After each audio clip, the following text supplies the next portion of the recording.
আসসালামু আলাইকুম আমার প্রিয় বন্ধুরা, আপনারা কেমন আছেন? আলহামদুলিল্লাহ, আমিও ভালো আছি আপনাদের দোয়ায়।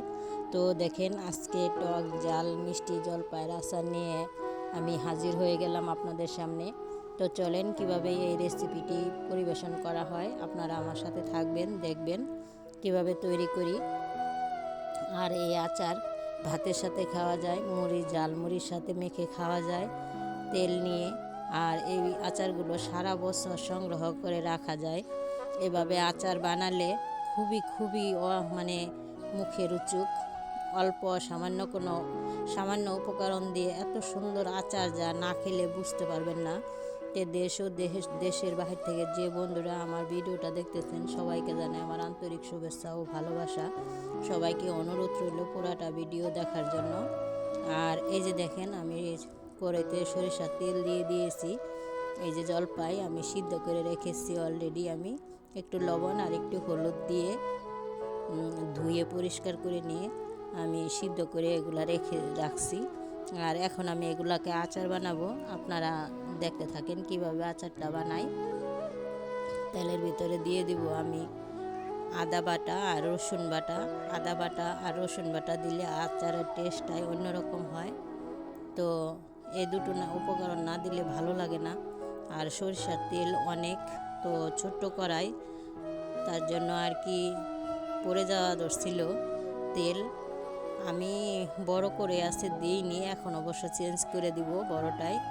তো বন্ধুরা, আমি দুটো তেজপাতা দিয়ে দিয়েছি। আর এই যে জলপাইগুলো এখানে আমি আস্তে আস্তে অ্যাড করে দিচ্ছি। জলপাইগুলো অ্যাড করা হয়ে গেলে দিয়ে দিব হলুদ। একটু হলুদ না দিলে কালারটা আসে না, আর হলুদ দিলে পোকাও ধরে না কোনো রকম, খুবই সুন্দর হয় খেতে। দিয়ে দিব এলাচ, দারচিনি, ধনিয়া গুঁড়ো করা, জয়ত্রী, জয়ফল, এগুলো গুঁড়ো করা অল্প একটু দিয়ে দেবো আমি মশলা গুঁড়ো করা। আস্ত দিলে বন্ধুরা দাঁতের তলে পড়ে খেতে মানে ভালো লাগে না, মুখে পড়লে। তার জন্য আমি গুঁড়োটা দিব এখানে। আস্ত কোনো মশলা আমি অ্যাড করব না, শুধু তেজপাতাটাই আস্ত থাকবে।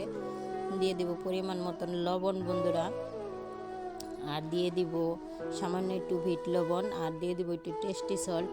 এগুলো আমি অবশ্য শেয়ার করতে পারিনি বন্ধুরা, সরি। আর দিয়ে দিব চিনি, মানে টক ঝাল মিষ্টি আচার, হালকা পরিমাণের চিনি দিয়ে দিব যেন টকও হয় আর মিষ্টিও হয়। আর জালটা আমি আচারের মশলার সাথে গুঁড়ো করে নিয়েছি, খোলায় ভেজে আমি গুঁড়ো করে নিয়েছি মশলার সাথে, ওটাও অ্যাড করে দিব বন্ধুরা। তো দেখেন এই যে আচারগুলো কি সুন্দর হয়েছে।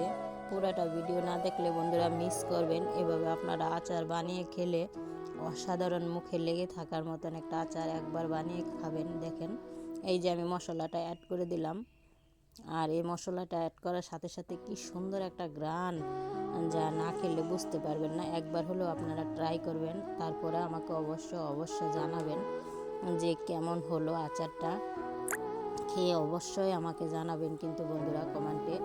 আর আপনাদের একটা লাইক আর কমেন্টে আমাকে ভিডিও বানানোর উৎসাহ জাগায় নতুন। তো যাই হোক বন্ধুরা, কোনো বন্ধুবান্ধব থাকলে তাদের সাথে শেয়ার করতে পারেন, আর ফুল ওয়াচটা করে নেবেন, অনুরোধ রইল। আর আমার অনেক বন্ধুরা আছে ভিডিও, জানি না এটা কেন হয়, ভিডিও দেখে না কিন্তু কমেন্ট একটা করে চলে যায়। তো দেখা যাচ্ছে ভিডিওতে ওই কমেন্ট হয় 70-80টা, কিন্তু ভিউ হয় 50টা।